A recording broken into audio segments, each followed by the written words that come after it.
gwa m unu nye ji mee bụ maka obi na-atọ m ụtọ ka unu na-eji anọnyere m mburu oche unu eburu oche ya ka elekere nke 7 unu agụọ na ihe onyonyo nje gbanye ya na-ekiri m. Ana m ekelekwa ndị ahụ nke na-ekiri m na online. Chineke ga-agọzi unu. Daalụnụ. Dịka isiokwu nke njibere ụbọchị nke taa bụ ekpere bụ igodo, ekpere bụ isi. Echefugara nwere ike ọgbụta nke na-afụ m na mbụ na-asị onye bụ nwoke ọma na-egbuke ka ọlaedo. Aha m bụ MC The Baptist C. Obiachụ nwoke ji nwaanyị. Daalụkwanụ. Dịka ihe anyị na-ekwu n'ụbọchị nke taa maka ekpere, a sị na anyị ga-agụpụta ya n'akwụkwọ nsọ. Soro m ka anyị gaa n'akwụkwọ ndị 2 Chronicle. Anyị mara ihe ebe ahụ kwuru. 2 Chronicle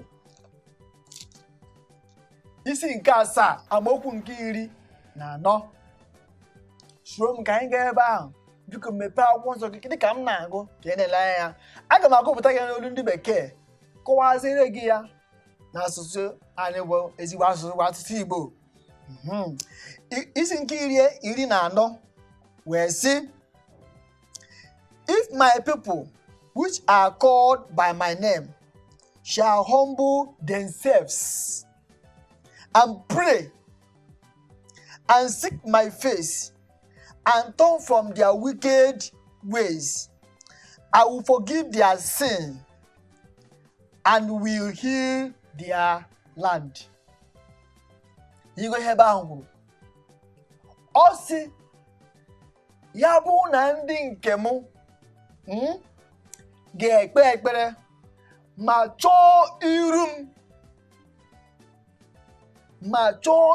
m, aga m eme gịnị? Aga m agbaghara ha mmehie ha ma gwọkwa ala ha. Ya bụ na ịbụ onye na-eme iburu ngwaahịa gị n'isi, ị na-asị n'elu ọkada, ị na-ekpe ekpere, ga-agbasara gị na Chineke. Mana dịka ihe ebe a na-ekwu, ọ sị ya wụ na anyị ga-ekpe ekpere ma chọọ iru ya. Mgbe ị na-achọ ihe gị furu efu, ka ị dapụ, ị na-achọ ya, ọkụ ị na-akpọ ya mkpa, na-eme otu a na-achọ ya.